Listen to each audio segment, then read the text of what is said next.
Hello all of you, स्वागत है आपका आज की क्लास में। मेरा नाम है वंदना और आप देख रहे हैं मिस केमिस्ट्री। तो स्टूडेंट्स, आज इस वीडियो में हम पढ़ने वाले हैं मैकेनिज्म ऑफ ऑर्गेनिक रिएक्शन। देखो, ये 7th पार्ट है मैकेनिज्म ऑफ ऑर्गेनिक रिएक्शन का, लेकिन जिन स्टूडेंट्स ने पार्ट 1 से लेकर पार्ट 6 तक अगर आपने कोई भी वीडियो नहीं देखी है तो आप क्या करेंगे, इसी वीडियो का डिस्क्रिप्शन चेक करेंगे। मैंने आपको पार्ट 1 से लेकर 6 तक सारे लिंक अवेलेबल किए हुए हैं, इस डिस्क्रिप्शन देख लेना इस वीडियो का, ठीक है। तो वहां से आप चेक कर लेंगे। क्लियर है? अभी देखो, ये 7th पार्ट है और ये लास्ट पार्ट है इस वीडियो का। क्लियर है? आज ये लास्ट लेक्चर है, तो आज इस लास्ट लेक्चर में हम पढ़ने वाले हैं method use to determine reaction mechanism. ठीक है, कौन से मेथड है जिसके कारण हम रिएक्शन मैकेनिज्म फाइंड आउट कर सकते हैं। तो वो सारी चीजें मैं आपको बताऊंगी। यहाँ पे मैंने 4 मेथड्स लिखे हैं। इन चारों मेथड्स में से आपको एग्जाम में कोई एक ना एक पक्का पूछेंगे। ठीक है, 2 भी पूछ सकते हैं, लेकिन एक इनमें से पक्का आएगा। क्लियर है? तो इसलिए इंपॉर्टेंट है ये वीडियो, ध्यान से देखना है इसको। क्लियर है? अभी देखो, वीडियो स्टार्ट करने से पहले काफी सारे स्टूडेंट्स की क्वेरीज रहती है कि मैडम अगर हमें कोई डाउट आता है तो हम कहाँ पे पूछें। तो देखो, हमारा एक टेलीग्राम ग्रुप है, उसको आप ज्वाइन कर सकते हैं। तो उसका लिंक मैं आपको बता देती हूँ। देखो, आप क्या करेंगे, टेलीग्राम पे जाएंगे और टेलीग्राम पे सर्च करेंगे। ये है हमारा टेलीग्राम ग्रुप।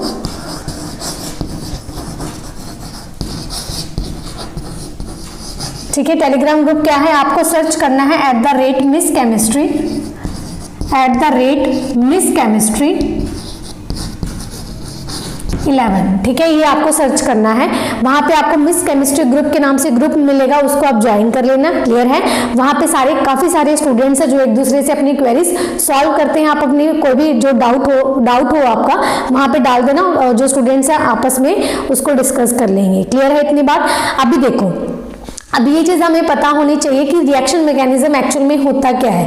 देखो, कोई भी केमिकल रिएक्शन है, ठीक है, केमिकल रिएक्शन यानी हम रिएक्टेंट से प्रोडक्ट में जा रहे हैं, तो उसका जो जब हम रिएक्टेंट से जब हम प्रोडक्ट में जाते हैं तो उसका अगर हमें स्टेप बाय स्टेप पता हो कि जब रिएक्टेंट से प्रोडक्ट में जाते हैं तो कितने इंटरमीडिएट्स बनते हैं, कितनी ट्रांजिशन स्टेट्स बनती है, यानी उस रिएक्शन का अगर हमें स्टेप बाय स्टेप चीजें पता हो तो हम उसको क्या बोलते हैं, रिएक्शन मैकेनिज्म। ठीक है, यानी हमें पाथवे पता हो कि किस पाथवे से रिएक्शन हमारी कंप्लीट हो रही है, तो हम उसको क्या बोलते हैं, रिएक्शन मैकेनिज्म। लेकिन कुछ रिएक्शंस इतनी ज्यादा फास्ट होती हैं, ठीक है, इतनी ज्यादा फास्ट होती हैं कि हम उसका रिएक्शन मैकेनिज्म नहीं बता सकते। लेकिन कुछ मेथड्स ऐसे हैं, ठीक है, लेकिन कुछ मेथड्स ऐसे हैं जो फास्ट रिएक्शन में भी काफी ज्यादा फास्ट रिएक्शंस होती हैं, उनका मैकेनिज्म भी, उनका जो पाथवे है कि किस रास्ते से वो जा रही है, किस रास्ते से कौन से जो स्टेप्स हैं उसमें हो रहे हैं, वो हम फाइंड आउट कर सकते हैं किसमें, जो फास्ट रिएक्शंस हमारी होती हैं। ठीक है, अब कौन से मेथड्स हैं, तो आपके 4 मेथड्स हैं, वो मैंने यहाँ पे लिखे हैं। कौन से हैं? पहले है आपका प्रोडक्ट एनालिसिस। ठीक है, पहले हम ये वाला करेंगे, प्रोडक्ट एनालिसिस। और सेकंड मेथड है आपके पास detection and isolation of the intermediate. ठीक है, इंटरमीडिएट का डिटेक्शन और उसका आइसोलेशन करना। थर्ड है आपके पास आइसोटोपिक लेबलिंग है। उसके बाद फोर्थ जो आपका लास्ट रहेगा वो है आइसोटॉप इफेक्ट। चारों के चारों बहुत ज्यादा इंपॉर्टेंट है। देखो, और भी मेथड्स हैं, लेकिन जो सबसे ज्यादा इंपॉर्टेंट है, जो आपके एग्जाम में पूछे जाते हैं, ठीक है, वो 4 हैं ये। ठीक है, तो चारों मैं आपको अच्छे से करवाऊंगी, इस वीडियो में एंड तक बने रहेगा। क्लियर है? तो हम जो हमारा पहला है वो हम स्टार्ट करते हैं, हमारा मेथड प्रोडक्ट एनालिसिस। तो जो स्टूडेंट्स नोट्स बना रहे हैं, तो नोट्स पे आप सबसे पहले आप हेडिंग डालेंगे, फिर 4 मेथड्स लिखेंगे, उसके बाद हेडिंग डालेंगे प्रोडक्ट एनालिसिस। क्लियर है? अब स्टार्ट करते हैं हम इसको। देखिए, जो पहला मेथड था हमारे पास वो क्या है, प्रोडक्ट एनालिसिस। ठीक है, तो इसमें हम क्या देखते हैं कि हमारे पास जो प्रोडक्ट है, रिएक्टेंट से जो प्रोडक्ट है वो कैसे बनता है और कितने अमाउंट में हमारे पास प्रोडक्ट बनता है। ठीक है, उसकी अमाउंट देखेंगे और देखेंगे कि कैसे हमारे पास प्रोडक्ट बनेगा। क्लियर है? तो इसको मैं आपको एक एग्जाम्पल से समझाऊंगी। तो यहाँ पे मैंने एग्जाम्पल ली है एल्केन की। ठीक है, यहाँ पे मैंने एल्केन लिया ये, और इसकी रिएक्शन करवाई Cl2 के साथ। यहाँ पे मैंने इसको लाइट दी है। जब इसकी रिएक्शन तो हमारे पास बनता है क्लोरो एल्केन। ठीक है, पहले आप एग्जांपल को समझेंगे। यहाँ पे क्या बनेंगे, क्लोरो एल्केन, और साथ में आपका HCl बाहर निकलेगा, और साथ में जो आपका एक साइड प्रोडक्ट है वो क्या बनेगा, डाई एल्केन। ये आपका क्या बना है, डाई एल्केन। जब इस एग्जाम्पल को हमने देखा, इस एग्जाम्पल से हमारे पास प्रोडक्ट बना ये क्लोरो एल्केन, और साइड प्रोडक्ट हमारे पास बना है डाई एल्केन। ठीक है, इस साइड प्रोडक्ट से हमें ये पता चला है कि हमारी जो ये रिएक्शन है, ठीक है, ये किससे चल रही है, फ्री रेडिकल सब्स्टिट्यूशन मैकेनिज्म से। ठीक है, तो free radical substitution mechanism mechanism में कितने स्टेप्स होते हैं हमारे? 3, chain initiation, chain propagation, chain termination. ठीक है, तो इससे हमें साइड प्रोडक्ट से हमें ये पता चला, क्योंकि जब हम रिएक्टेंट से प्रोडक्ट साइड आते हैं तो हमारे पास एक तो ये प्रोडक्ट बना है, ये वाला बना और ये वाला बना है, ये हमारा एक साइड प्रोडक्ट है। इस साइड प्रोडक्ट से हमें ये पता चला है कि हमारे पास जो ये रिएक्शन है ये फ्री रेडिकल सब्स्टिट्यूशन से हो रही है। तो इसमें कितने मैकेनिज्म आते हैं फ्री रेडिकल सब्स्टिट्यूशन में? Initiation, propagation, termination. ठीक है, तो पहला हमारे पास मैकेनिज्म देखेंगे चेन इनिशिएशन का, यानी हम पहले रेडिकल जनरेट करेंगे। जो हमने Cl2 लिया था हमने उसको XX लिख लिया, यूवी लाइट ली थी हमने, जब हमने इसको रेडिकल में ब्रेक कर दिया। ठीक है, रेडिकल में आपको ब्रेक करना आता है, उसकी होमोलिटिक क्लीवेज की है, एक रेडिकल यहाँ एक रेडिकल उसके पास, तो 2x रेडिकल बन गया। क्लियर है? उसके बाद हमारे पास चेन प्रोपगेशन, यानी इनिशिएशन में हमने रेडिकल जनरेट कर लिया, उसके बाद हम करेंगे चेन का प्रोपगेशन, चेन स्टार्ट करेंगे। ठीक है, यहाँ पे हमने जो ये रेडिकल लिया था वो यूज किया, उसके बाद जो यहाँ पे रिएक्टेंट में क्या था एल्केन वो यूज किया। ठीक है, यहाँ पे भी हमारे पास क्या बनेगा? एक रेडिकल CH3 रेडिकल, एक H रेडिकल। ठीक है, H रेडिकल और X रेडिकल तो क्या बनाएंगे हमारे पास? बॉन्ड, ये बना गया, और CH रेडिकल ये आ गया। ठीक है, CH3 रेडिकल। उसके बाद जो CH3 रेडिकल था उसका हमने यूज किया वापस से, फिर X2 के साथ दोबारा उसकी रिएक्शन करी, फिर हमारे पास ये किसकी फॉर्मेशन हुई? क्लोरो एल्केन की, ये क्लोरो एल्केन, और साथ में ये X रेडिकल बाहर निकला है। ठीक है, ये हमारे पास हुई चेन प्रोपगेशन, यानी इसमें काफी सारे स्टेप्स हमारे पास आते हैं। उसके बाद हमारे पास ये बन गया, हमारे पास ये बन गया। ठीक है, HCl हमारा ये बन गया, यहाँ पे क्लोरोएल्केन ये बन गया, लेकिन ये हमारे पास कहाँ बनेगा? चेन टर्मिनेशन में। ठीक है, अब ये जो प्रोसेस है देखो, ये वाला सारा प्रोसेस है, क्योंकि एक एग्जांपल में मैंने आपको समझाया ये बनता है, ये बनता है, ये बनता है। अब देखो ये बनना किस में है? ये इस प्रोसेस में चेन किस में बना है? पहला जो HCl है हमारा बना है इसमें चेन प्रोपगेशन में, ये रहा। उसके बाद हमारे पास जो ये क्लोरोएल्केन है ये भी इसमें बना है, सेकेंड स्टेप यहाँ पे थर्ड में। ठीक है, जो थर्ड स्टेप है इसमें बना है। उसके बाद जो हमारा साइड प्रोडक्ट है वो किस में बना है? चेन टर्मिनेशन में। चेन टर्मिनेशन में देखो R रेडिकल और R रेडिकल, जब हमें चेन को रोकना होता है तब हम चेन टर्मिनेशन वर्ड यूज करते हैं। R रेडिकल, तो यहाँ पे RR यानी RR। ठीक है, क्लियर है? तो फिफ्थ स्टेप हमारे पास ये है। तो यहाँ पे जो ये वाला जो साइड प्रोडक्ट है देखो किस में बन रहा है हमारे पास? चेन टर्मिनेशन में। यानी हम क्या देखेंगे? साइड प्रोडक्ट से हमें क्या पता चला है कि जो हमारी रिएक्शन है किससे प्रोसीड हो रही है? फ्री रेडिकल सब्स्टिट्यूशन मैकेनिज्म से। जो हमारा कितने स्टेप्स आते हैं? इनिशिएशन, प्रोपगेशन और टर्मिनेशन। ठीक है, इतनी बार। तो ये था हमारे पास प्रोडक्ट, ये था हमारे पास प्रोडक्ट एनालिसिस। ठीक है, तो अगर आपको एग्जाम में पूछ लिया जाता है तो आप सेम एज इट इज ये वाला करके आ जाना, आपके मार्क्स कहीं से भी नहीं कटेंगे, फुल मार्क्स आपको मिलेंगे। क्लियर है? ये वाला करके आ जाना, बस जो भी चीजें मैंने बोली हैं अपनी लैंग्वेज में जरूर लिख देना। ठीक है, लिखने के नंबर भी मिलेंगे और इसके नंबर भी मिलेंगे, बस लिख अपने आप लेना, बाकी जो एग्जाम्पल है ये मैकेनिज्म है वो एज इट इज करके आ जाना। क्लियर है? इतनी बात। ये था हमारे पास पहला मेथड। जो सेकंड मेथड है वो मैं आपको करवा देती हूँ, इसका आप स्क्रीनशॉट ले लीजिए।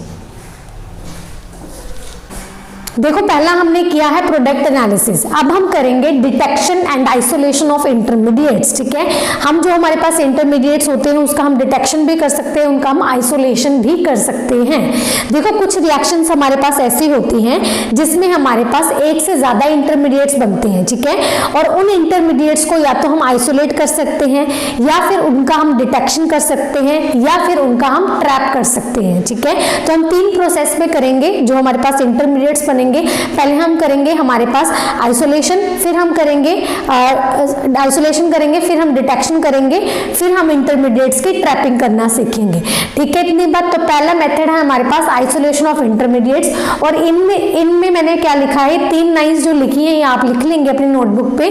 देखो इसमें मैंने लिखा क्या है, इसमें क्या है? कहते कुछ केमिकल रिएक्शन ऐसी होती हैं जिसमें हमारे जो इंटरमीडिएट्स होते हैं वो क्वाइट स्टेबल होते हैं। ठीक है, कुछ रिएक्शंस ऐसी हैं जिसमें हमारे पास इंटरमीडिएट्स जो बनते हैं वो क्वाइट स्टेबल होते हैं, और उन स्टेबल जो हमारे पास इंटरमीडिएट्स बनेंगे, जो स्टेबल इंटरमीडिएट्स हैं, उनको हम आइसोलेट कर सकते हैं। ठीक है, आइसोलेट किससे करेंगे? बाय क्वेंचिंग द रिएक्शन को क्या कर देंगे? क्वेंचिंग कर देंगे बिफोर इट कंप्लीट्स, उसको कंप्लीट होने से पहले। ठीक है, तो इसमें एग्जांपल हमारे पास लेंगे हम हॉफमैन ब्रोमीमाइड की। ठीक है, तो हॉफमैन ब्रोमीमाइड मैंने बहुत बार करवाया हुआ है आपको, तो इसमें मैंने लिया है है RC डबल बॉन्ड NH2, जब इसके रिएक्शन में Br2 के साथ करवाऊंगी in the presence of KOH, किसकी प्रेजेंस में, KOH के प्रेजेंस में, तो इसमें हमारे पास क्या होगा, KBr वाटर तो निकल जाएगा और इसमें हमारे पास एक इंटरमीडिएट, पहला इंटरमीडिएट जो बनेगा वो है N ब्रोमोएमाइड। क्या बनेगा, N ब्रोमोएमाइड बन गया, ये हमारे पास पहला इंटरमीडिएट। फिर उसके बाद फिर हमने रिएक्शन करवाई KOH के साथ, इसमें भी हमारा KBr और वाटर निकलेगा। फिर हमारे पास दो सेकंड इंटरमीडिएट बनेगा, उसका नाम है हमारे पास एसाइल नाइट्रीन। ठीक है, एसाइल नाइट्रीन ये बनेगा, ये हमारे पास सेकंड डाला है ना मैंने, इसका मतलब ये सेकंड इंटरमीडिएट है, ये पहला इंटरमीडिएट, ये दूसरा इंटरमीडिएट। आप लिखेंगे सेकंड नहीं डालेंगे, आप लिखेंगे सेकंड इंटरमीडिएट। ठीक है, उसके बाद यहाँ पे क्या हुई, रीअरेंजमेंट, ये बॉन्ड यहाँ पे शिफ्ट हुआ, ये R अल्काइल ग्रुप इधर शिफ्ट हो गया, हमारे पास ये बन गया कीटीन। यहाँ पे हमारा थर्ड इंटरमीडिएट बना है, क्या थर्ड लिखा है ना मैंने, ये तीसरा इंटरमीडिएट है। ठीक है, उसके बाद हमने इसकी रिएक्शन करी KOH के साथ, हमारे पास ये बन गया RNH2 और K2CO3। तो यहाँ पे हमारे पास कितने इंटरमीडिएट्स बने हैं, पहला यहाँ पे पहला ये रहा इंटरमीडिएट, दूसरा ये रहा और तीसरा ये रहा। ठीक है, तो इन इंटरमीडिएट्स को हम क्या कर सकते हैं, आइसोलेट कर सकते हैं। ठीक है, और इंटरमीडिएट से हमारे पास सेम प्रोडक्ट बनते हैं, इस इंटरमीडिएट से भी हमारे पास सेम प्रोडक्ट बन सकते हैं और इससे भी हमारे पास सेम प्रोडक्ट बनेंगे और इनसे भी हमारे पास सेम प्रोडक्ट बनेंगे। बट कंडीशन क्या है, हमें जो कंडीशन लेनी है रिएक्शन की वो सेम रखनी होगी सब में। क्लियर है इतनी बात। तो इससे हम इसका एग्जाम्पल है आइसोलेशन ऑफ इंटरमीडिएट का, हम देंगे हॉफमैन ब्रोमीमाइड, और ये जो 3 लाइन्स हैं ये आपको लिखनी है। ठीक है, जब आप आइसोलेशन स्टार्ट करोगे तो 3 लाइन्स लिखोगे, उसके बाद आप एग्जाम्पल दोगे। ठीक है, इतनी बात। आगे हम करते हैं, इसमें ही आगे हम करेंगे डिटेक्शन ऑफ इंटरमीडिएट, फिर हम करेंगे ट्रैपिंग ऑफ इंटरमीडिएट। ठीक है, इसका स्क्रीनशॉट ले लीजिए आप। देखो हमने पढ़ा है आइसोलेशन ऑफ इंटरमीडिएट्स। ठीक है, उसके बाद मैंने बताया हम 3 मेथड पढ़ेंगे। आइसोलेशन ऑफ इंटरमीडिएट्स हमने कर लिया है, सेकंड है हमारे पास डिटेक्शन ऑफ इंटरमीडिएट और तीसरा है हमारे पास ट्रैपिंग ऑफ इंटरमीडिएट। पहले हम समझते हैं डिटेक्शन ऑफ इंटरमीडिएट। देखो आइसोलेशन में हमने ये करा था कि जो हमारा इंटरमीडिएट होगा वो स्टेबल होगा। ठीक है, लेकिन इसमें क्या है, जो हमारे पास डिटेक्शन ऑफ इंटरमीडिएट में क्या है कि जो हमारे पास इंटरमीडिएट्स होंगे वो हमारे पास क्या होंगे, अनस्टेबल। यानी कुछ रिएक्शंस ऐसी होती हैं जिसमें स्टेबल इंटरमीडिएट्स भी बनते हैं, लेकिन कुछ रिएक्शन ऐसी होती हैं जिसमें अनस्टेबल इंटरमीडिएट्स भी बनते हैं। ठीक है, लेकिन उन अनस्टेबल इंटरमीडिएट्स को हम आइसोलेट नहीं कर सकते, लेकिन हम उसको कैसे डिटेक्ट कर सकते हैं, काफी सारे स्पेक्ट्रोस्कोपिक मेथड्स होते हैं हमारे पास। फॉर एग्जांपल, अगर आपके पास फ्री रेडिकल इंटरमीडिएट बन रहा है तो हम उसको कैसे डिटेक्ट करेंगे, बाय ESR स्पेक्ट्रोस्कोपिक मेथड के साथ। ठीक है, अगर आपके पास कोई कार्बोकेटाइन इंटरमीडिएट बन रहा है तब आप क्या करोगे, उसको कैसे डिटेक्ट करोगे, बाय NMR स्पेक्ट्रोस्कोपी से या फिर रमन स्पेक्ट्रोस्कोपी से। क्लियर है इतनी बात। देखो तीसरा हम करेंगे ट्रैपिंग ऑफ इंटरमीडिएट्स। ठीक है, देखो इसमें क्या है कि हमारे पास जो इंटरमीडिएट होगा वो डिटेक्ट ही नहीं होगा, ना तो आइसोलेट होगा, किसमें, ट्रैपिंग ऑफ इंटरमीडिएट में, ना तो इंटरमीडिएट ना तो आइसोलेट होगा और ना ही डिटेक्ट होगा। तो हम क्या करेंगे, उसमें जो भी हमारी केमिकल रिएक्शन है वो हम स्टार्ट करेंगे विद स्ट्रॉन्ग रिएक्टिव कंपाउंड्स के साथ। ठीक है, हम रिएक्शन स्टार्ट करेंगे विद स्ट्रॉन्ग रिएक्टिव कंपाउंड्स के साथ। तो वो क्या करेंगे, स्ट्रॉन्ग रिएक्टिव कंपाउंड इंटरमीडिएट के साथ रिएक्शन कर लेंगे और एक स्टेबल प्रोडक्ट की फॉर्मेशन कर देंगे। ठीक है, तो जो हमारे पास स्ट्रॉन्ग रिएक्टिव कंपाउंड जो हमारे पास होगा उसको हम क्या बोलेंगे, ट्रैपिंग रिएजेंट। उसको हम क्या बोलेंगे, ट्रैपिंग रिएजेंट। और जो सारा जो प्रोसेस होगा उसको हम बोलेंगे ट्रैपिंग ऑफ इंटरमीडिएट्स। ठीक है, इतनी बात। अभी देखो इसमें हम मैंने आपको 3 एग्जांपल से यहाँ पे समझाया है कि हम जो हमारा फ्री रेडिकल है उसको, ये क्या है हमारे पास जो फ्री रेडिकल है ये एक इंटरमीडिएट है, उसको हम ट्रैप किससे करेंगे, हमारे पास नाइट्रोसो कंपाउंड के साथ। अब नाइट्रोसो कंपाउंड क्या है, आपके पास ट्रैपिंग रिएजेंट है। ठीक है, हम ट्रैपिंग रिएजेंट लेंगे। ये ट्रैपिंग रिएजेंट क्या है, एक रिएक्टिव कंपाउंड है। ठीक है, ये क्या करेगा, इंटरमीडिएट के साथ रिएक्शन कर जाएगा और आपके पास एक स्टेबल प्रोडक्ट की फॉर्मेशन कर देगा। ठीक है, तो इसको हम बोलेंगे क्या है हमारे पास, ट्रैपिंग ऑफ इंटरमीडिएट्स। ठीक है, तो ये हमने रेडिकल लिया, नाइट्रोसो कंपाउंड के साथ इसके रिएक्शन होगी और हमारे पास क्या बनेगा, नाइट्रोसो फ्री रेडिकल। ठीक है, और जो हमारे पास नाइट्रोसो फ्री रेडिकल बनेगा उसको हम किसके साथ डिटेक्ट कर सकते हैं, बाय ESR स्पेक्ट्रोस्कोपिक मेथड के साथ। ठीक है, इतनी बात। उसके बाद है हमारे पास सेकंड एग्जांपल। सेकंड एग्जांपल में हमने क्या लिया है, बेंजाइन इंटरमीडिएट है हमारे पास। क्या है, बेंजाइन इंटरमीडिएट इंटरमीडिएट, उसको हम क्या करेंगे, एंथ्रासीन के साथ रिएक्शन करवाएंगे। ये हमारे पास इंटरमीडिएट है, ठीक है, एंथ्रासीन लेंगे। एंथ्रासीन क्या है, यहाँ पे ट्रैपिंग रिएजेंट है, ठीक है, एक रिएक्टिव कंपाउंड है जो हमारे इंटरमीडिएट के साथ क्या करेगा, रिएक्शन करेगा और एक स्टेबल प्रोडक्ट की फॉर्मेशन करेगा, जिसको हम बोलते हैं ट्राइप्सिन, ठीक है। इतनी बात। उसके बाद जो थर्ड एग्जाम्पल है वो है हमारे पास कार्बिन। ये भी हमारे पास इंटरमीडिएट है, इसकी हम रिएक्शन करवाएंगे साइक्लोहेक्सिन के साथ। ये भी एक ट्रैपिंग रिएजेंट है, ठीक है, एक रिएक्टिव कंपाउंड है जो इस इंटरमीडिएट के साथ रिएक्शन करेगा और एक स्टेबल कंपाउंड की फॉर्मेशन करेगा, जो क्या बनाएगा, बाईसाइक्लो प्रोडक्ट्स, ठीक है। इतनी बात। तो ये था हमारे पास trapping of intermediate. I hope आपको समझ में आया होगा। दो मेथड्स हमारे पास हो चुके हैं, आप इसका स्क्रीनशॉट ले लीजिए। थर्ड मेथड मैं आपको करवा देती हूँ आगे, ठीक है। देखो आइसोटॉपिक लेबलिंग में हम करेंगे क्या, ठीक है, ये मैं आपको एग्जाम्पल से समझाती हूँ। तो देखो एग्जाम्पल पहली है आपके पास क्लिंजन रीअरेंजमेंट, ठीक है। तो इसमें मैंने क्या किया, आपको यहाँ पे लिया है एलाइल ईथर ऑफ फिनोल, ठीक है, ये लिया।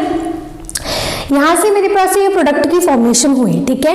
यानी हम ये बोल सकते हैं कि हमारे पास जो ये चीज है CH2CH डबल बॉन्ड CH2, ये सारा का सारा अटैच कहाँ पे हो गया, ऑर्थो पोजीशन पे। कहाँ हुआ है, ऑर्थो पोजीशन पे। लेकिन मुझे एक बात बताओ, हमें ये तो पता चल रहा है कि ये वाली चीज यहाँ पे ऑर्थो पे लग गई, लेकिन हमें ये नहीं पता चल रहा कि ये जो बॉन्ड बना है किस कार्बन से बना है, इस कार्बन से बना है या फिर इस वाले कार्बन से बना है, ठीक है। तो ये चीजें हमें नहीं पता चलती प्रोडक्ट्स वाले साइड में, क्योंकि हमें इसकी क्योंकि कार्बन यही सेम है, ये भी सेम है, ये भी CH2 ये भी CH2 है, ठीक है। तो ये चीज हमें पता नहीं चलती। तो हम क्या करेंगे, आइसोटॉपिक लेबलिंग करेंगे। आइसोटॉपिक लेबलिंग क्या है, हम कार्बन एटम को क्या करेंगे, उसके आइसोटॉप से लेबल्ड कर देंगे, जिससे हमें ये पता चल जाएगा, ठीक है। एक कार्बन को आइसोटॉप से लेबल्ड कर देंगे, जिससे हमें ये पता चल जाएगा कि हमारे पास जो ऑर्थो पोजीशन से जिस कार्बन का बॉन्ड बन रहा है वो कार्बन कौन सा है, ठीक है। तो इसको हम बोलते हैं आइसोटॉपिक लेबलिंग। तो मैंने क्या किया, मैंने इस वाले कार्बन को लेबल्ड कर दिया, इस वाले कार्बन को लेबल्ड कर दिया और इसको थोड़ा सा टिल्ट करके लिख दिया CH2 single bond CH double bond CH2, ठीक है। इसके क्या करा, इसको लेबल्ड किया। यहाँ पे मैंने क्या करा, इस बॉन्ड को मैंने यहाँ पे शिफ्ट करा और ये बॉन्ड क्या हुआ, यहाँ पे शिफ्ट हो गया और ऑक्सीजन CH2 में बॉन्ड जो था वो यहाँ पे शिफ्ट हो गया, ठीक है। तो यहाँ पे तो डबल बॉन्ड आ गया और सही ये सारा का सारा क्या हो गया, इस ऑर्थो पोजीशन पे अटैच हो गया। अब ये पता चला ना, इससे ये पता चल गया कि हमारे पास ये जो ऑर्थो पोजीशन पे जो कार्बन अटैच हुआ है वो कौन सा कार्बन है, ये वाला कार्बन, ये वाला कार्बन अटैच है, ना कि ये वाला कार्बन। देखने में क्या लग रहा था, ये वाला कार्बन है, क्योंकि double bond CH2 double bond CH इस तरीके ऐसे लगता है, ये वाला सीधा का सीधा ऐसे लग गया, बट ऐसे नहीं लगा। किससे पता चला हमें, लेबलिंग से, आइसोटॉप लेबलिंग से। तो जब हमने लेबलिंग करी फिर हमें एक्चुअल में पता चला कि कौन सा कार्बन है जो इस ऑर्थो पोजीशन से अटैच है, ठीक है। ये तो थी हमारे पास first example of isotopic labelling. Second example है हमारे पास एस्टेरिफिकेशन रिएक्शन। तो एस्टेरिफिकेशन रिएक्शन में हमने क्या करा, ये क्या लिया, एसिड। देखो इसमें क्या है, अगर मैं इसको सपोज लेबल्ड ना करती, इसको लेबल्ड ना करती, तो मुझे ये नहीं पता चलता कि जो मेरा ये ऑक्सीजन है, ये वाला ऑक्सीजन है, या फिर ऐसे बोल दो कि जो वाटर मॉलिक्यूल है, इस वाटर मॉलिक्यूल में जो ऑक्सीजन बाहर निकला है वो कौन सा निकला है, ये वाला ऑक्सीजन है या फिर ये वाला ऑक्सीजन है, ठीक है। नहीं पता चल रहा ना, तो हम क्या करेंगे, इसको लेबल्ड कर देंगे ऑक्सीजन को, ठीक है। इसको लेबल्ड किया इसके आइसोटॉप के साथ। जब इसकी अल्कोहल के साथ मैंने रिएक्शन करी तो यहाँ से एक वाटर मॉलिक्यूल बाहर निकल गया और ये पूरा का पूरा जो OR है वो इसके साथ अटैच हो गया, ठीक है। तो हम ये बोलेंगे कि हमारे पास जो बाहर ऑक्सीजन निकला है, ठीक है, जो बाहर ऑक्सीजन निकला है वो कौन सा निकला है, ये वाला ऑक्सीजन नहीं निकला। ये अब ऐसे भी तो हो सकता था कि यहाँ से तो OH निकल जाता और यहाँ से H निकल जाता, तो वाटर तो फिर भी तो निकलता ना बाहर। लेकिन हुआ क्या है, वाटर जब निकला है OH इधर से निकला है, ठीक है, H इधर से OH इधर से, यानी हमें लेबल्ड पोजीशन से हमें ये पता चल गया कि ऑक्सीजन कौन से वाला गया है, ये वाला गया है या ये वाला गया है। तो इसमें कौन सा गया है हमारे पास ऑक्सीजन, ये वाला, ठीक है। यहाँ से लेबल्ड करा तो यहाँ से वाटर निकल गया, ये OR इसके साथ जाके जुड़ गया, ठीक है। ये थी हमारे पास एस्टेरिफिकेशन रिएक्शन। देखो ये था हमारे पास आइसोटॉपिक लेबलिंग। तो ये आपको करके आना है अपने एग्जाम में, ठीक है। 2 एग्जाम्पल समझाया ना, बहुत है, ठीक है, सफिशिएंट है इतनी। अगर आप 2-3 कर सकते हो 3 कर देना, 4 कर सकते हो तो 4 कर देना, लेकिन 2 तो आपको करके ही आनी है। क्लियर है इतनी बात। एक हमारा रह गया है ठीक है, वो हम कर लेते हैं, इसका आप स्क्रीनशॉट ले लीजिए, ठीक है। देखिए अब हम पढ़ेंगे आइसोटॉप इफेक्ट। देखो आइसोटॉप इफेक्ट आपका दो टाइप का होता है, पहला है आपके पास प्राइमरी आइसोटॉप इफेक्ट और दूसरा है आपके पास सेकेंडरी आइसोटॉप इफेक्ट। ठीक है, ये करने से पहले हम पढ़ेंगे आइसोटॉप इफेक्ट की डेफिनेशन। देखो इसकी डेफिनेशन करने से पहले मैं आपको एक एग्जांपल देती हूँ इसकी। सपोज आपके पास एक कार्बन है और एक हाइड्रोजन है, ठीक है, एक कार्बन है और एक हाइड्रोजन है, और दूसरा एग्जाम्पल है एक कार्बन है और एक इसी हाइड्रोजन का मैंने क्या ले लिया, आइसोटॉप, ड्यूटेरियम भी ले सकते हो आप, ट्रिटियम भी ले सकते हो। ठीक है, इतनी बात ओके। ठीक है, कार्बन हाइड्रोजन का बॉन्ड है, कार्बन ड्यूटेरियम का बॉन्ड है। अभी देखो, अभी इस बॉन्ड को तोड़ने के लिए, ठीक है, इस बॉन्ड को तोड़ने के लिए मुझे क्या है, कम एनर्जी चाहिए, क्योंकि हमारे पास जो हाइड्रोजन है इसका जो ये क्या है आपका लाइट होता है, लाइट है ना हाइड्रोजन। ठीक है, तो इस बॉन्ड को तोड़ने के लिए मुझे कम एनर्जी चाहिए, लेकिन ड्यूटेरियम का मास क्या होता है, ज्यादा होता है। ठीक है, हैवी होता है ड्यूटेरियम, इसलिए इस बॉन्ड को तोड़ने के लिए मुझे ज्यादा अमाउंट में एनर्जी चाहिए। ठीक है, तो हम क्या बोलेंगे कि जो रेट ऑफ रिएक्शन है, ठीक है, जो रेट ऑफ रिएक्शन है इस कार्बन और हाइड्रोजन का वो ज्यादा होगा, लेकिन कार्बन और ड्यूटेरियम में जो रेट ऑफ रिएक्शन है वो कम हो जाएगा। क्यों? क्योंकि मैंने इसको क्या कर दिया, इसके आइसोटॉप से रिप्लेस कर दिया, हाइड्रोजन को मैंने रिप्लेस कर दिया उसके आइसोटॉप से। जब मैंने ये काम किया तो क्या हो गया, मेरा जो रेट ऑफ रिएक्शन है उसमें चेंज आने लग गया। जो पहले रेट ऑफ रिएक्शन था ज्यादा था, ठीक है, जब मैंने इसको आइसोटॉप से चेंज किया उसका रेट ऑफ रिएक्शन क्या हो गया, कम हो गया। इसी प्रोसेस को हम क्या बोलते हैं, आइसोटॉप इफेक्ट। आइसोटॉप से चेंज करने से जो रेट ऑफ रिएक्शन में चेंज आता है उसको हम बोलते हैं आइसोटॉप इफेक्ट। ठीक है, इतनी बात। पहला है हमारे पास प्राइमरी आइसोटॉप इफेक्ट, पहले इसको समझेंगे, फिर हम समझेंगे हमारे पास सेकेंडरी आइसोटॉप इफेक्ट। ठीक है, पहला है हमारे पास primary isotope effect. Isotope effect की मैंने आपको डेफिनेशन दे दी है। अब हम स्टार्ट करते हैं हमारे पास प्राइमरी आइसोटॉप इफेक्ट। देखो इसको मैं आपको एग्जाम्पल से समझाती हूँ। सपोज आपके पास एक कार्बन हाइड्रोजन है, कार्बन हाइड्रोजन का बॉन्ड है। ठीक है, ये स्टेप आपका पहला है, ये आपका पहला स्टेप है, और ये क्या है आपका रिएक्टेंट है। सपोज आपका ये क्या है, रिएक्टेंट है। ठीक है, और यहाँ पे आपके पास कोई भी प्रोडक्ट बन रहा है इससे, ठीक है, इससे आपका कोई भी प्रोडक्ट बन रहा है, तो ये स्टेप आपका एक स्लो स्टेप है। ये स्टेप आपका क्या है, एक स्लो स्टेप है। उसके बाद ये स्टेप जो भी आपका सेकंड होगा, यानी आप जब भी वापस से रिएक्टेंट से प्रोडक्ट में जाते हो, ये आपका फास्ट स्टेप है। ठीक है, इतनी बात, ये चीज है। जब भी आप ध्यान से सुनना, कोई भी इन दोनों में से देखो, ये स्लो स्टेप है, ये फास्ट स्टेप है। जब स्लो स्टेप में से, ठीक है, जब स्लो स्टेप में से आप किसी भी एटम को अगर उसके आइसोटॉप से चेंज कर देते हो तो हम क्या बोलते हैं उसको, primary isotope effect. For example suppose यहाँ पे क्या है, ये स्लो स्टेप है। ठीक है, इस स्लो स्टेप में मैंने क्या किया, ये जो हाइड्रोजन एटम है इसको रिप्लेस कर दिया बाय इट्स हैवियर आइसोटॉप, यानी इसको रिप्लेस कर दिया बाय ड्यूटेरियम। ठीक है, बाय ड्यूटेरियम। तो हम इस प्रोसेस को क्या बोलते हैं, प्राइमरी आइसोटॉप इफेक्ट। ठीक है, अब देखो जो मैग्नीट्यूड होता है प्राइमरी आइसोटॉप इफेक्ट का हमेशा ज्यादा होता है। किस लिए, क्योंकि यहाँ पे देखो मैंने पहले क्या लिया था, कार्बन हाइड्रोजन लिया था। ठीक है, क्या लिया था, कार्बन हाइड्रोजन। तो जो कार्बन हाइड्रोजन को, इस एटम को मैंने रिप्लेस कर दिया उसके किससे, आइसोटॉप से। ठीक है, उससे किसको रिप्लेस किया, आइसोटॉप से। यानी मैंने क्या किया, ये बॉन्ड तोड़ा होगा, मैंने ये कार्बन हाइड्रोजन का बॉन्ड इसमें ब्रेक किया होगा। ठीक है, तभी तो हाइड्रोजन बाहर निकला, और ड्यूटेरियम का मैंने क्या करवा दिया, वहां पे सब्स्टिट्यूट कर दिया हाइड्रोजन की जगह पे। ठीक है, तो मैंने क्या बोला, प्राइमरी आइसोटॉप इफेक्ट का मैग्नीट्यूड ज्यादा होता है। वो इसलिए होता है क्योंकि यहाँ पे देखो जो कार्बन हाइड्रोजन का बॉन्ड है, ठीक है, अब यहाँ पे क्या है, ये हाइड्रोजन लाइट होता है। ठीक है, इस कार्बन हाइड्रोजन का बॉन्ड को तोड़ने के लिए मुझे इतनी अमाउंट ऑफ एनर्जी की नीड नहीं होती है। ठीक है, लेकिन जब हाइड्रोजन को हम रिप्लेस कर देते हैं उसके हैवियर आइसोटॉप से, तो इसलिए जब मैंने इसको रिप्लेस कर दिया उसके आइसोटॉप से, ठीक है, उसके आइसोटॉप से रिप्लेस कर दिया। अब मुझे रिएक्टेंट से प्रोडक्ट वाली साइड जाना है, तो मुझे ये वाला बॉन्ड तोड़ना पड़ेगा। ठीक है, तोड़ने के लिए मुझे बहुत ज्यादा अमाउंट ऑफ एनर्जी की क्या होती है, नीड होती है। तो इसलिए हम क्या बोलेंगे कि हमारे जो रेट ऑफ रिएक्शन है, जब किसी भी एटम को हम उसके हैवियर आइसोटॉप से चेंज कर देते हैं तो उसका जो रेट ऑफ रिएक्शन है वो क्या हो जाता है, कम हो जाता है। ठीक है, अगर हम कार्बन हाइड्रोजन लें, यहाँ पे कार्बन हाइड्रोजन लें, तो उसका जो रेट ऑफ रिएक्शन है वो ज्यादा होगा। क्यों? क्योंकि जब हमें रिएक्टेंट से प्रोडक्ट में जाना है तो ये बॉन्ड को तोड़ना बहुत ज्यादा आसान है, क्योंकि हाइड्रोजन बहुत लाइट होता है, तो हम क्या बोलेंगे, रेट ऑफ रिएक्शन ज्यादा है। लेकिन जब इसको मैं रिप्लेस कर देती हूँ उसके आइसोटॉप के साथ, ठीक है, ड्यूटेरियम के साथ या फिर ट्रिटियम के साथ, तो यहाँ पे रिएक्टेंट से प्रोडक्ट में जाने के लिए मुझे ये बॉन्ड तोड़ना पड़ेगा, लेकिन इसको तोड़ने के लिए मुझे बहुत अमाउंट ऑफ एनर्जी देनी पड़ेगी, तो हम बोलेंगे इसका जो रेट ऑफ रिएक्शन है वो क्या होता है, कम होता है। तो हम ये बोल सकते हैं अगर किसी भी एटम को रिप्लेस कर देते हैं उसके आइसोटॉप के साथ, तो उसका जो रेट ऑफ रिएक्शन है वो हमेशा क्या हो जाता है, कम होता है प्राइमरी आइसोटॉप इफेक्ट में। ठीक है, अभी जो प्राइमरी आइसोटॉप इफेक्ट है हम इसको रिप्रेजेंट कर सकते हैं KH/KD के साथ। KH/KD के साथ इसको हम क्या कर सकते हैं, रिप्रेजेंट करते हैं प्राइमरी आइसोटॉप इफेक्ट को, और इसकी जो वैल्यू है वो जनरली 7 से 15 के बीच में लाई करती है, 7 to 15 के बीच में क्या करती है, लाई करती है प्राइमरी आइसोटॉप इफेक्ट में।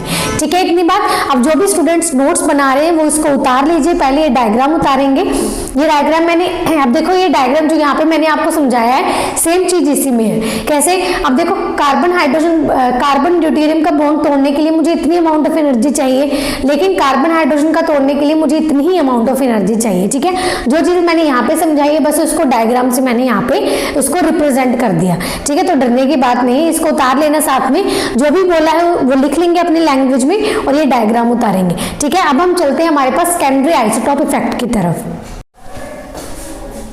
देखिए अब हम पढ़ेंगे secondary isotope effect. Secondary isotope effect में क्या है, देखो सेकेंडरी आइसोटॉप इफेक्ट में हमारे पास कोई भी आइसोटॉपिक इफेक्ट ऑब्जॉर्ब नहीं होता।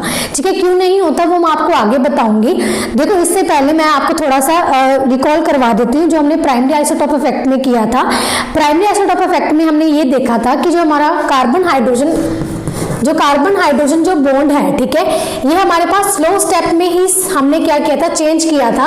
जो हमारे पास कार्बन हाइड्रोजन है, इस हाइड्रोजन एटम को हमने रिप्लेस कर दिया था उसके आइसोटॉप के साथ यानी ड्यूटेरियम के साथ। ठीक है, और हमारे पास यहाँ पे क्या होता था, प्रोडक्ट की फॉर्मेशन, यानी उसमें क्या किया था, उसको ड्यूटेरियम के साथ रिप्लेस किया था।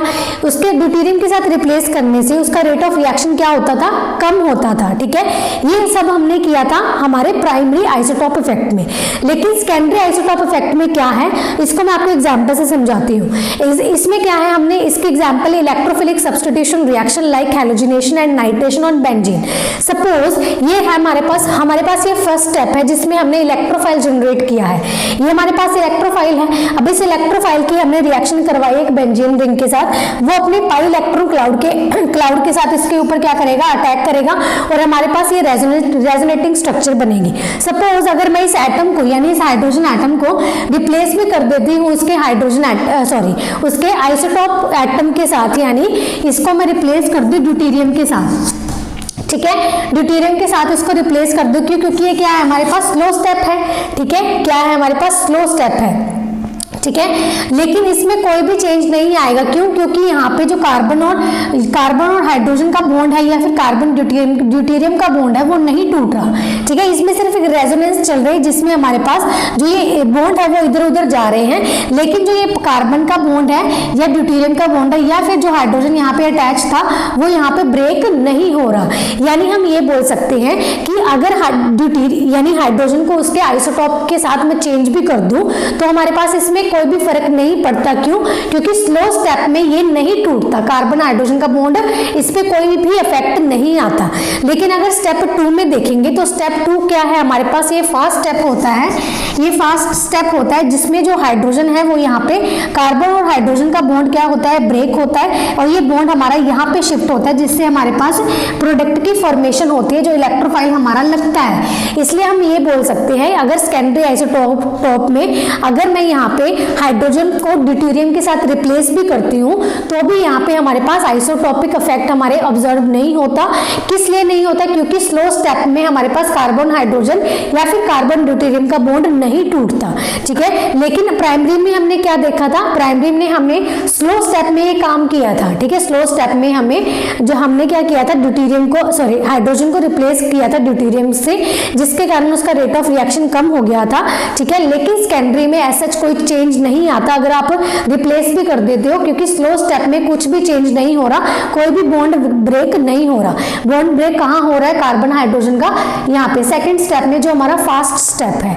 ठीक है, इतनी बात। तो हम ये क्या बोलेंगे, जो सेकेंडरी आइसोटॉप इफेक्ट है, इसमें हमारे पास आइसोटॉपिक जो आइसोटॉप इफेक्ट है वो ऑब्जॉर्ब नहीं होता। क्लियर है इतनी बात। और देखो इसको वही है कि इसको जो आइसोटॉप इफेक्ट है वो रिप्रेजेंट किया जाता है सेम KH और KD के साथ, KH KD के साथ इसको रिप्रेजेंट किया जाता है। और इसकी जो वैल्यू है वो लाई करती है 1.2 से 1.4 के बीच में। ठीक है, 1.2 और 2 to 1.4 के बीच में इसकी वैल्यू लाई करती है। ठीक है, इतनी बात। देखो ये हमारी बात थी आइसोटॉप इफेक्ट की। ठीक है, ये मैंने आपको जितने भी इफेक्ट थे वो सारे बता दिए। ये हमारे पास लास्ट था, प्राइमरी मैंने बता दिया, सेकेंडरी मैंने बता दिया। ठीक है, और देखो इनमें से आपको कोई भी एग्जाम में पूछते हैं। ठीक है, तो ये सारे पढ़ के जाना है, ऐसे नहीं कोई भी छोड़ जाओगे आप, तो सारे ही पढ़ के जाना है। जरूरी नहीं है एक पूछेंगे, 2 भी पूछ सकते हैं आपसे। तो जितनी मैंने आपको एक्सप्लेनेशन दी है वो अपनी लैंग्वेज में लिख लेना और वही एग्जाम में लिख के आना। ठीक है, आपके नंबर कहीं से भी नहीं कटेंगे। ठीक है, इतनी बात। तो इसको अच्छे से पढ़ लेना। क्लियर। तो देखो हमारे पास mechanism of organic reaction complete होता है। तो इसके जो सारे पार्ट्स हैं 1 से लेकर 7 तक आपको सारे देखने हैं। डिस्क्रिप्शन चेक कर लेना, 1 से लेकर 7 तक आपको सारे ही लिंक मैंने अवेलेबल किए हुए हैं और कहीं देखने की आपको जरूरत नहीं है। क्लियर है इतनी बात। ये चैप्टर हमारा कंप्लीट होता है। आगे जब भी मेरी नेक्स्ट वीडियो आएगी, ठीक है, वहां से हम नेक्स्ट चैप्टर स्टार्ट करेंगे। क्लियर है इतनी बात। मिलते हैं नेक्स्ट वीडियो में, तब तक के लिए बाय बाय।